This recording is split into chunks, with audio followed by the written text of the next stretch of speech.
Ya, senang sekali bisa bertemu dengan Bapak Ibu Saudaraku. Ya, salam dari Jemaat Abba Love Depok untuk Jemaat Kelapa Gading di tempat ini. Salamnya diterima? Terima. Mau salam balik? Ya, nanti saya sampaikan ya, Bapak Ibu. Judul khotbah saya hari ini I Choose You, ya. Bapak Ibu, kita percaya bahwa Allah telah memilih kita. Yang percaya katakan amin. Dan jelas sekali Bapak Ibu Saudaraku, ketika kita datang ke tempat ini juga pilihan.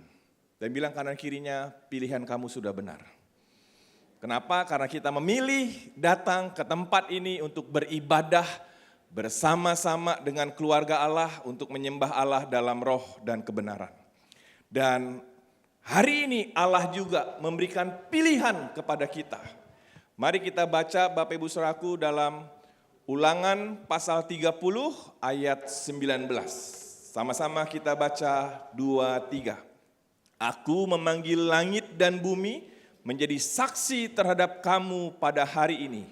Kepadamu kuperhadapkan kehidupan dan kematian, berkat dan kutuk. Pilihlah kehidupan supaya engkau hidup, baik engkau maupun keturunanmu. Bapak Ibu telah dipilih Allah, katakan telah dipilih Allah.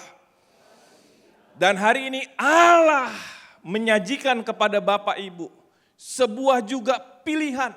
Dalam kehendak bebas kita sebagai manusia, Allah memberikan sebuah sajian. Mau pilih kehidupan atau kematian, mau pilih berkat atau kutuk. Pilihannya ada di tangan kita Bapak Ibu. Tetapi syukur kepada Allah, Dia memberikan kunci jawaban. Dia menekankan kepada kita, pilihlah apa? Kehidupan katanya. Jadi bukan hanya Dia menyajikan pilihan, tetapi Dia menuntun kita untuk memilih yang benar. Dan pilihan kita Bapak Ibu Saudaraku, kehidupan. Memang ada hal-hal dalam hidup kita ini kita nggak bisa pilih Bapak Ibu. Contoh, saya nggak bisa pilih siapa orang tua saya.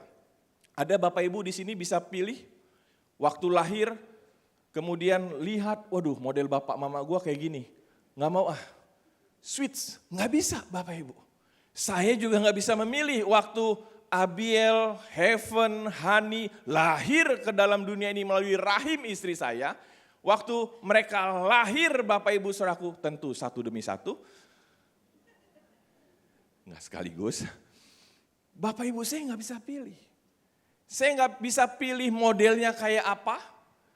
Bentuknya seperti apa, saya nggak bisa pilih Bapak Ibu Saudaraku.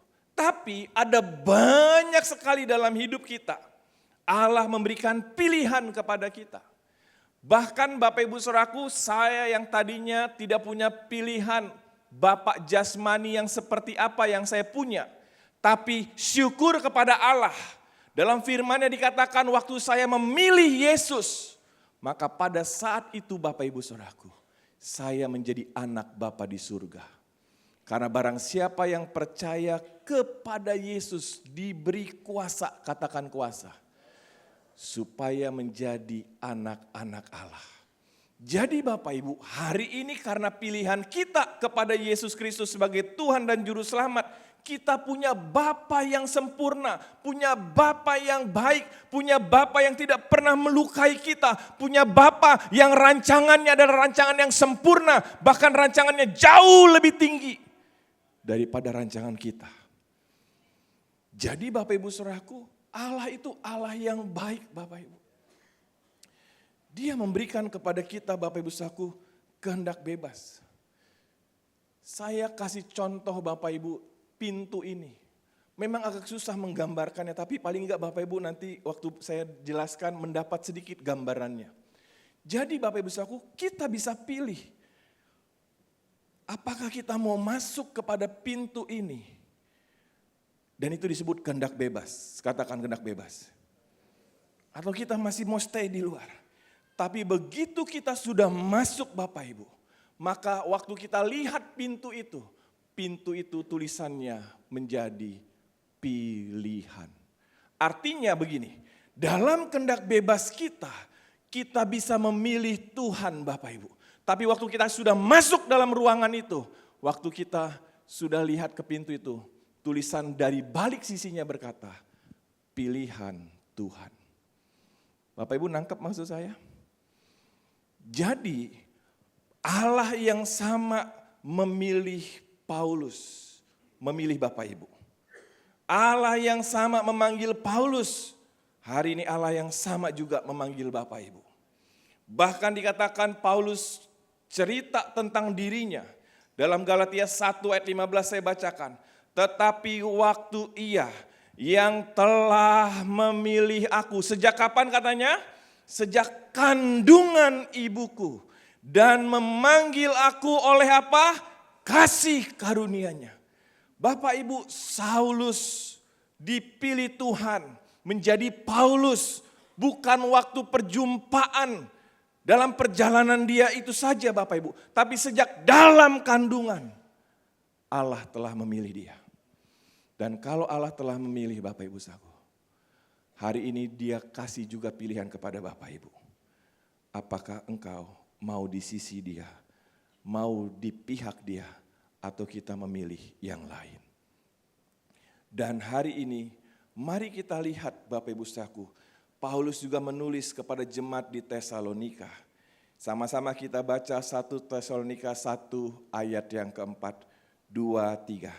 Dan kami tahu hai saudara-saudara yang dikasihi Allah, bahwa ia telah memilih kamu. Bapak Ibu percaya Bapak Ibu orang pilihan Tuhan? Dari sekian banyak orang, dari sekian banyak mungkin keluarga, saudara kandung kita, mungkin kita yang pertama dipilih Tuhan. Tapi Bapak Ibu Saudaraku, dengar. Kegerakan bisa dimulai oleh satu orang. Tapi tidak akan pernah berhenti hanya oleh satu orang. Yesus datang ke dalam dunia. Dia latih, dia muridkan beberapa orang. Kemudian dia kembali ke surga. Dan kegerakan itu sampai hari ini masih terus terjadi. Yang percaya katakan amin. Jadi Bapak Ibu Saudaraku, kita lihat sekarang.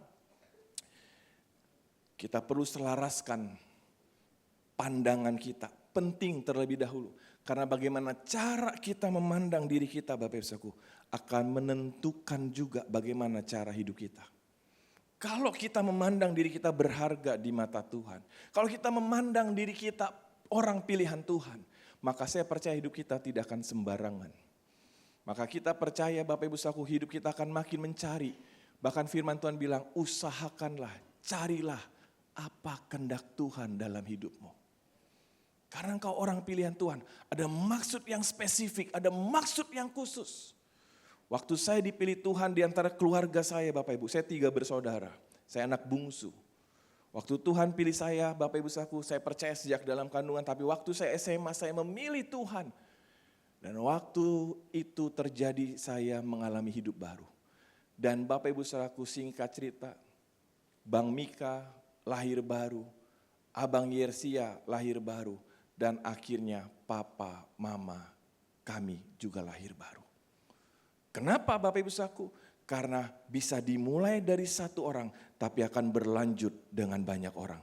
Dan Bapak Ibu hari ini datang ke tempat ini, kami katakan Bapak Ibu orang pilihan Tuhan. Kenapa? Karena kita sesungguhnya apa kata firman Tuhan? Bilang kanan kirinya sesungguhnya kamu apa kata firman Tuhan? Ya. Itu pribadi kita, itu milik kita Bapak Ibu saku. Ya. Sesungguhnya oktri ini adalah apa kata firman Tuhan. Bukan apa menurut kata orang lain. Karena Bapak Ibu saku kalau kita menurut kata orang lain, bisa ada yang gak sesuai firman. Setuju? Ada orang lain katakan kamu pecundang. Tapi firman Tuhan katakan kamu lebih dari pemenang. Ada orang lain berkata udah nyerah aja lah, kamu gak akan pernah bisa berhasil. Tapi firman Tuhan berkata bersama Yesus tidak ada yang mustahil. Bapak Ibu saudaraku, kita hidup bukan berdasarkan apa maunya orang. Bukan menurut orang lain. Walaupun mungkin ada yang sesuai firman kita tangkap, ya saya setuju. Tapi kalau nggak sesuai firman, itu bukan milik saya. Yang kedua Bapak Ibu saudaraku, Kita juga jangan mau Bapak Ibu Saudaraku menampilkan yang ingin orang lain pikir tentang saya.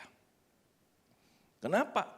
Karena Bapak Ibu Saudaraku kalau kita berpikir tentang kayaknya orang lain maunya begini deh. Maka saya akan lakukan ini. Kalau sesuai firman lakukan. Tapi kalau nggak sesuai firman Tuhan Bapak Ibu Saudaraku tanggalkan. Karena sekali lagi Bapak Ibu kita hidup bukan menyenangkan orang lain.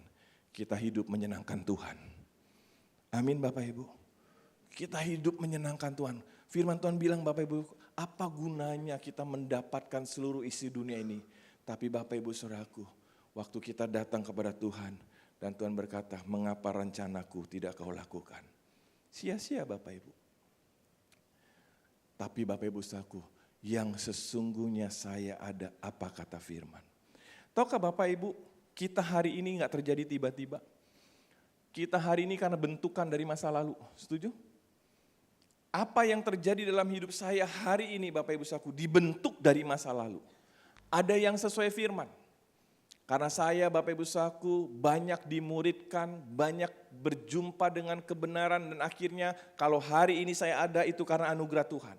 Tetapi dalam proses hidup ini Bapak Ibu Saudaraku ada hal-hal yang sampai hari ini saya perlu terus tanggalkan. Karena carang yang berbuah dibersihkannya. Supaya lebih banyak berbuah. Saya kasih contoh Bapak Ibu Saudaraku waktu menolong banyak orang. Ada kalanya Bapak Ibu kami juga mengalami banyak kesulitan dan tantangan. Tapi ada satu firman waktu Paulus bilang kepada jemaat di Korintus. Waktu dia membapai jemaat di Korintus Bapak Ibu dia bilang begini. Bagi kamu ada tempat yang luas di hatiku katanya. Wah waktu saya ketemu kebenaran ini Bapak Ibu. Dulu saya tempatnya sempit Bapak Ibu Saudaraku buat orang lain. Dalam hati saya Bapak Ibu Saudaraku saya simpan kesalahan orang lain. Saya simpan kekurangan orang lain. Saya simpan Bapak Ibu Saudaraku asumsi-asumsi saya tentang orang lain. Tapi waktu saya belajar dibersihkan, ditanggalkan Bapak Ibu. Yang bukan kebenaran. Maka ada tempat yang luas buat pribadi-pribadi orang-orang yang kami tolong. Kami berdoa supaya semua kita bertumbuh bagaimana melaraskan cara pandang saya dengan apa kata Tuhan. Rasul Paulus ketika sudah mengerti dan semakin dewasa rohani Bapak Ibu. Dia menulis dalam Roma 12 ayat 1 dan 2. Saya baca ayat 1, Bapak Ibu baca ayat 2. Karena itu saudara-saudara, demi kemurahan Allah, aku menasihatkan kamu. Supaya kamu mempersembahkan tubuhmu sebagai persembahan yang hidup, yang kudus dan yang berkenan kepada Allah. Itu adalah ibadahmu yang sejati. Ayat 2 silakan.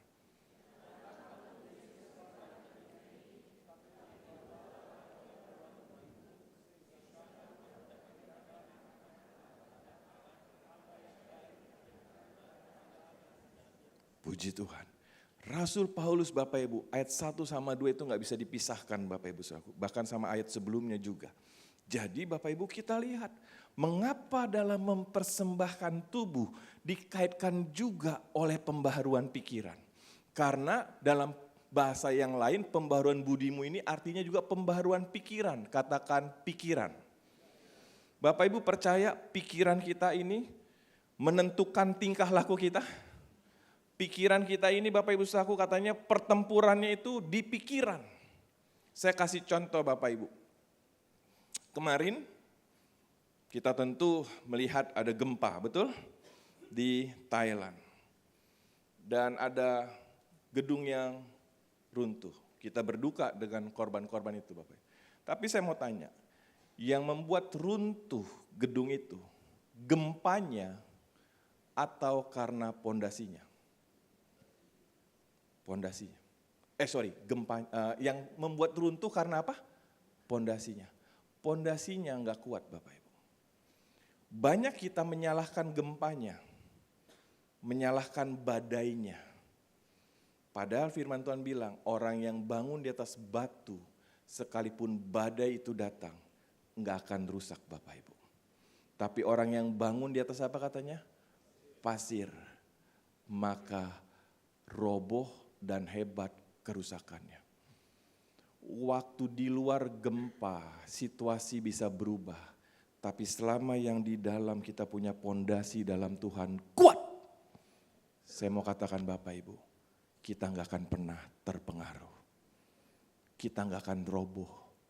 Kenapa? Karena pondasi kita di atas batu karang. Kita mendengar firman dan melakukannya. Tapi seringkali kita ketipu Bapak Ibu, yang membuat roboh karena gempanya. Yang membuat roboh karena badainya. Padahal kalau pondasinya ditanam sekuat mungkin dalam hidup kita, gempa apapun, badai apapun, kita tidak akan takut. Yang percaya katakan amin. Jadi bilang kanan kiri, jangan fokus sama yang di luar, fokus sama yang di dalam. Salah satu yang di dalam adalah pembaruan apa? Pikiran. Semakin selaras dengan pikiran Kristus, yaitu firman Tuhan. Mari kita lihat contohnya Bapak Ibu. Kehidupan Abraham. Abraham disebut bapak orang beriman. Amin. Ya, kalau saya bapaknya Abiel. Abiel itu Allah adalah bapakku. Ya. Jadi kami menyebut nama anak Abiel Abba Worshiper, bangun. Nah, kata bangunnya penting supaya dapat warisan. Ya, jadi Abiel Abba Worshiper bangun. Ya. Dia memilih mau jadi bergerak di bidang pendidikan. Ya, semoga diterima di Tunas Bangsa. Bapak Ibu, kemarin dia masih semester 1, kuliah di UNJ, pendidikan bahasa Inggris. Dia juga PKS di Abalov Depok, dia juga pemain drum juga di Abalov Depok Bapak Ibu.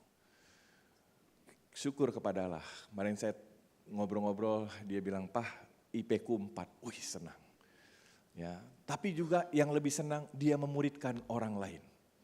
Ada 2-3 kalau nggak salah yang dia muridkan Bapak Ibu dan juga dia dimuridkan. Bapak Ibu saudaraku, waktu Abiel libur kemarin dia bilang begini, "Pah, aku kan libur, ini semester 1 ya Bapak Ibu, boleh nggak aku magang di Tunas Bangsa?" Aku komunikasi ke Korea, pemimpin Tunas Bangsa di Depok sama ya lewat dialah. "Anakku mau magang boleh enggak?" Bapak Ibu, buat saya tidak ada sukacita yang lebih besar ketika melihat anak-anakku hidup dalam kebenaran. Waktu dia magang Bapak Ibu saudaraku, saya bilang, "Bang, kamu kan libur, tapi kok kamu memilih tanda kutip magang di Tunas Bangsa? Magangnya dari jam berapa sampai jam berapa Bang?" "Ya dari pagi Pak sampai jam 3, tiap hari Bang." "Iya gak apa-apa tiap hari kalau bisa." Bapak Ibu, saya salut. Masih semester 1 Bapak Ibu. Tapi karena Bapak Ibu dia terus mengalami pembaharuan pikiran, katakan pembaharuan pikiran. Di mana hidup dia untuk menolong orang lain. Kendaraannya bisa beda-beda, bisa jalur pendidikan, jalur bisnis, jalur apapun. Tapi yang pasti kaitan sama menolong orang lain. Karena dia menyadari hidupnya sudah ditolong oleh Yesus. Bapak Ibu saudaraku, Abraham punya anak tunggal namanya Ishak. Dan waktu itu Bapak Ibu saudaraku, firman Tuhan datang kepada Abraham. Suruh mempersembahkan Ishak. Ini anak tunggal loh Bapak Ibu. Tunggal itu artinya satu-satunya. Saya aja anaknya 3. Kalau disuruh persembahkan 1, waduh berat juga ya. Apalagi ini cuman 1 tunggal Bapak Ibu saudaraku. Dan waktu itu Allah jelas memberikan perintah kepada Abraham. Pilihannya ada di Abraham Bapak Ibu. Dia mau taat, mau bawa Ishak dipersembahkan, atau dia berkata, "Oh aku gak mau taat." Tapi seandainya Abraham gak taat, gak mempersembahkan Ishak Bapak Ibu, layakkah dia disebut hari ini bapak orang beriman? Tidak. Karena kita baca, karena iman katanya. Jadi Bapak Ibu saudaraku, Abraham disuruh mempersembahkan Ishak, anaknya yang tunggal. Buat kita mungkin keluarga muda Bapak Ibu saudaraku, ada anak kita satu-satunya tapi Setelah menerima janji Tuhan itu. Dan Tuhan berkata persembahkan. Aduh berat banget. Mari kita baca firman Tuhannya Bapak Ibu Saudaraku. Saya baca ayat 17, Bapak Ibu 18 dan 19-nya kita bersama-sama. Karena iman katanya, maka Abraham tak kala ia dicobai, mempersembahkan Ishak. Ia yang telah menerima janji itu dengan terpaksa mempersembahkan anak yang tunggal. Amin? Enggak. Dia katanya apa? Rela. Katakan rela. Jadi Abraham rela Bapak Ibu. Bukan karena paksaan, bukan karena tuntutan, bukan karena job desk, tapi dia rela. Ayat 18 silahkan.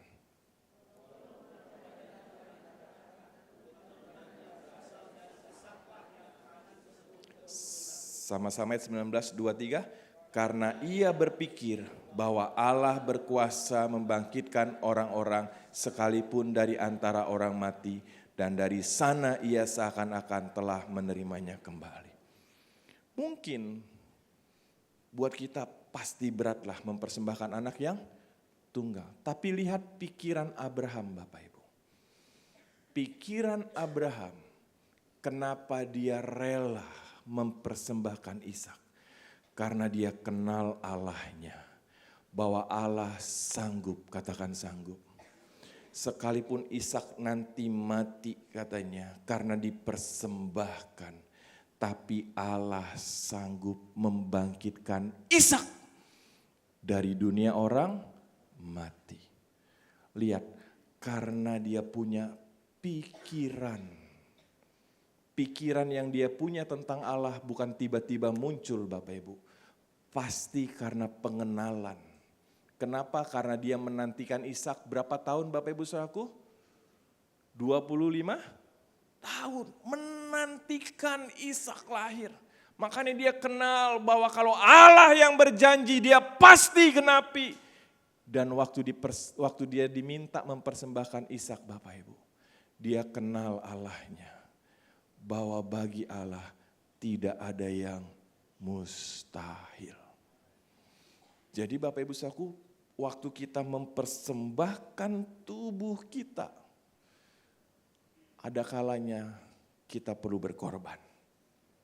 Korban perasaan. Coba kasih lihat kanan kiri. Pernah berkorban perasaan? Ya, waduh banyak ya. Korban perasaan ya. Tadi saya cerita Abiel. Kali ini saya cerita kegagalannya. Waktu dia usia remaja Bapak Ibu, SMP berapalah, karena pergaulan yang buruk merusak kebiasaan yang baik juga. Tapi juga kita menjadi pondasi dia kurang dalam. Dia ngalamin badai remaja. Badainya badai pemberontakan kepada orang tua Bapak Ibu. Kami punya salah waktu itu. Waktu kami nasihati dia di depan adik-adiknya. Dan terlepas dari perkataan kita, membandingkan dia dengan adiknya yang bungsu. Dia luka Bapak Ibu. Dia luka karena dibandingkan sama adiknya. Dan dia teks lewat grup, nama grupnya Discord, ya aplikasi Discord. Dia teks Bapak Ibu. Kemudian saya lihat dia nge-teks gitu, saya lihat. Sini handphonemu. Saya ambil, saya lihat. Itu suasana udah gak enak Bapak Ibu. Dan dia tulis mamahnya. Aku lagi diomelin sama bapak mamaku. Ke grup temannya 3-4 orang. Mamaku kayak pelacur. Wih, ini bapaknya yang baca Bapak Ibu. Waktu ngomong begitu, ini ada darah Yesus. Tapi ternyata darah Oktri mendidih juga Bapak Ibu. Dan ternyata cairan yang lebih cepat mendidih bukan air, darah. Begitu baca itu naik darah saya langsung Bapak Ibu, mendidih di hati, mendidih di hati. Tapi Bapak Ibu ada respon manusia baru, penguasaan diri. Saya belajar menguasai diri saya. Roh Kudus tolong saya. Kalau Oktri yang lama mungkin udah saya tempeleng Bapak Ibu. Mamanya dikatain apa? Pelacur. Tapi Bapak Ibu saudaraku itu masa-masa yang sulit. Kami datang ke Bapak rohani kami ditolong. Abiel juga datang ke Bapak rohani kami diajak ngobrol. Dan Bapak Ibu saudaraku, prosesnya istri saya sampai enggak makan 3 hari.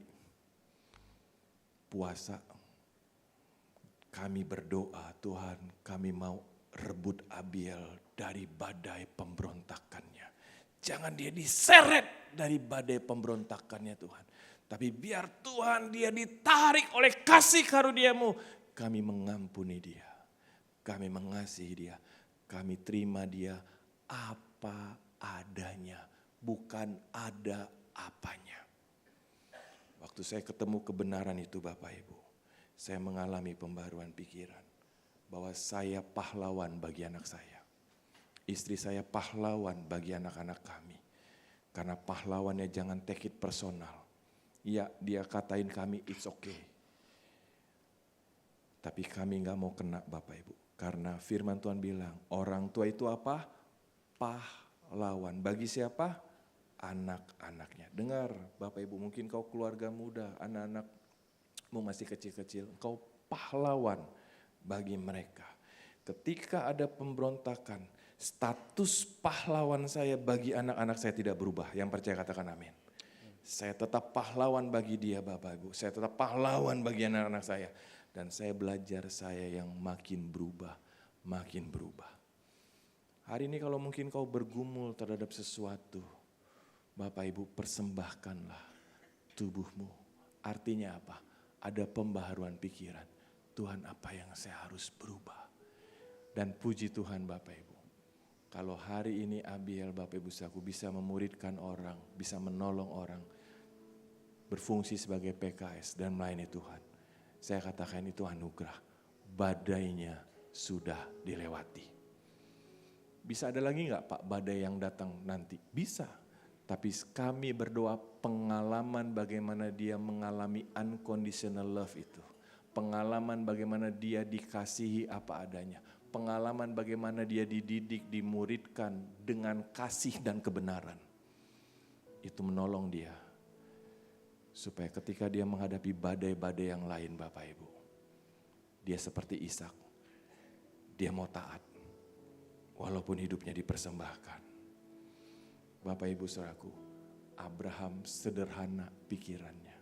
Karena dia kenal Allahnya. Kalau anak ini mati, Allah tetap sanggup membangkitkan dia dari dunia orang mati. Seringkali pikiran kita terlalu jelimet bahasa Depoknya. Terlalu banyak Bapak Ibu saudaraku cabang-cabangnya. Asumsi, praduga dan lain sebagainya. Bukan berarti gak boleh gunakan pikiran Bapak Ibu.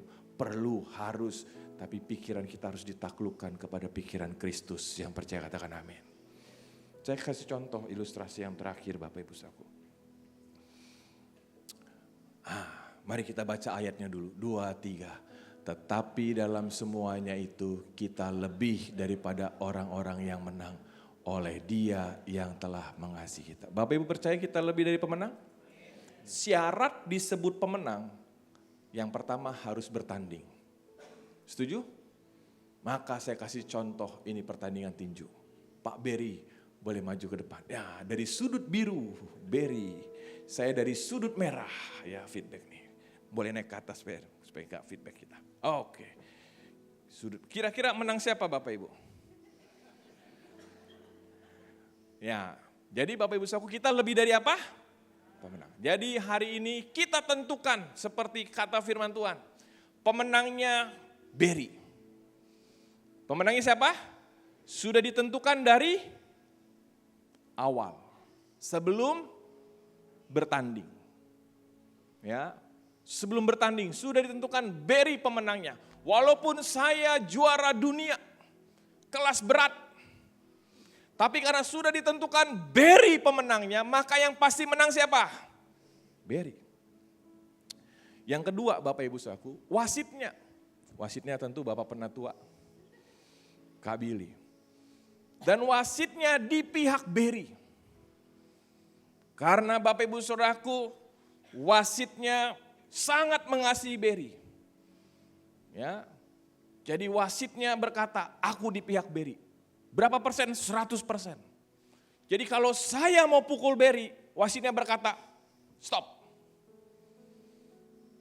Yang ketiga, peraturannya di pihak Berry. Peraturannya saya nggak boleh pukul. Kalau saya pukul, saya harus kasih tahu dulu. Aku mau pukul ke kanan ya Ber. Maka Berry akan menghindar ke kiri. Karena peraturannya bilang begitu. Kemudian Bapak Ibu Saudaraku, bukan hanya itu, penontonnya di sini. Siapa di sini yang berpihak Berry? Tepuk tangan. Wow, semuanya tepuk tangan. Wow, penonton, oh Berry ya. Anda lebih dari pemenang Berry. Bertandinglah sampai menang. Kemudian Bapak Ibu Saudaraku, jurinya juga udah diputuskan. Berry perfect nilainya, sempurna. Pelatih juara dunia bukan hanya dunia, juara dunia dan sorga. Siapa? Yesus pelatihnya. Bukan berarti Yesus melatih tinju ya Bapak Ibu, saya hanya kasih ilustrasi nih.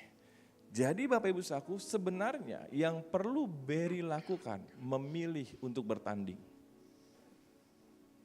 Memilih untuk bertanding. Dalam pertandingan, iman dia. Ketika disajikan mau bertanding atau enggak, pilihannya Bapak Ibu Saudaraku, pilihlah bertanding. Bertanding dalam iman. Tetapi Bapak Ibu lihat, itulah kita lebih dari pemenang. Wasitnya di pihak Berry, jurinya di pihak Berry, peraturannya di pihak Berry, penontonnya di pihak Berry, pelatihnya di pihak Berry. Dengar Bapak Ibu Saudaraku, dalam hidup kita ini, seringkali kita mengalami banyak pertandingan iman. Bapak Ibu, bertandinglah. Pilihlah. Thank you Berry, kasih tepuk tangan buat Berry.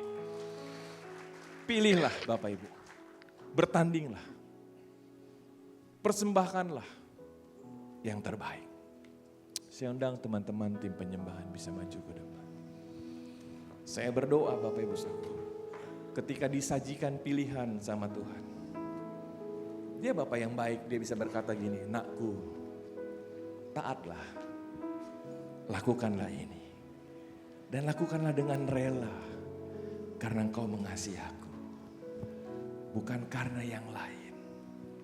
Bapak Ibu saya berdoa, kami berdoa, para penatua berdoa.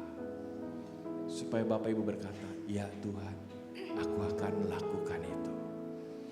Kenapa? Karena semua yang dari Tuhan, katakan semua yang dari Tuhan. Itulah kehidupan.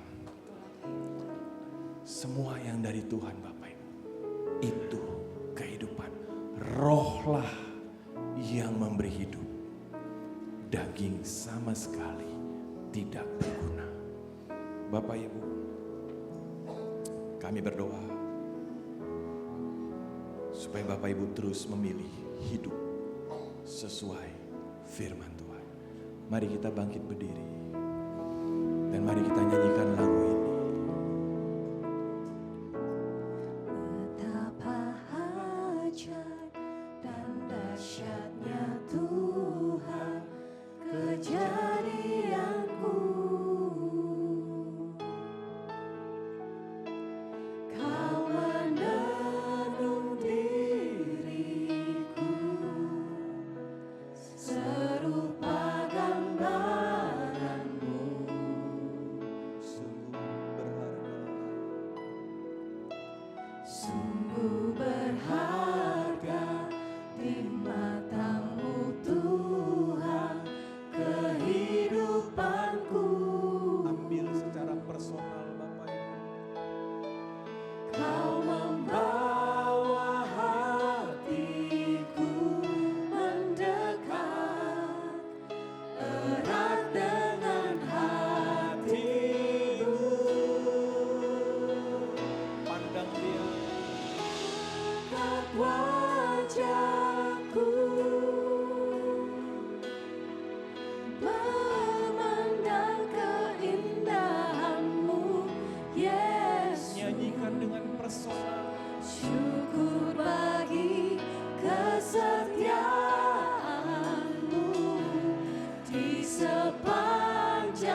dengan personal. Yesus sahabat. Aku mau memandang wajah-Mu Tuhan. Ku mengangkat wajahku. Ya Tuhan, betapa indahnya hadirat-Mu Tuhan. Aku memilih tinggal dalam hadirat-Mu. Bagi kesetiaan Aku memilih setia. sepanjang hidup. Aku memilih datang ke tahta kasih karunia-Mu. Aku angkat tanganku, betapa kasih dan karunia-Mu. Tak sekalipun Kau tinggalkanku. Katakan, tak sekalipun Kau tinggalkanku. Yesus sahabatku. Tak sekalipun Kau tinggalkanku. Tak sekalipun Kau tinggalkanku. Tak sekalipun Kau tinggalkanku. Yesus sahabatku.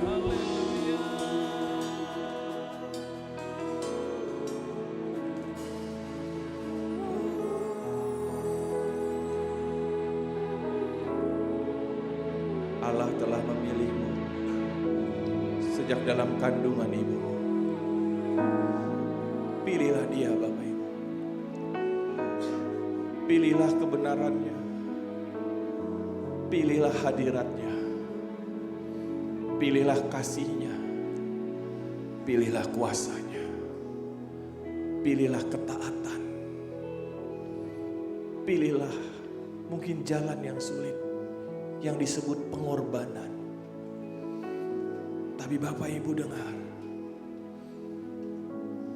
penderitaan yang kita alami tidak sebanding dengan kemuliaan yang Tuhan akan berikan. Penderitaan bukan karena dosa, tapi penderitaan karena memilih untuk taat, naik ke gunung Tuhan dan mempersembahkan hidup kita. Lakukanlah dengan rela, tanpa paksaan. Lakukanlah dengan sukacita, bukan karena tekanan. Lakukanlah karena mengasihi, bukan karena imbalan. Saya berdoa, seperti Yesus memilih untuk taat, bahkan taat sampai mati. Biarlah jemaat-Mu memilih untuk taat Tuhan. Sekalipun ada pilihan dari dunia, ada tawaran dari dunia, aku mau tetap memilih yang dari Tuhan.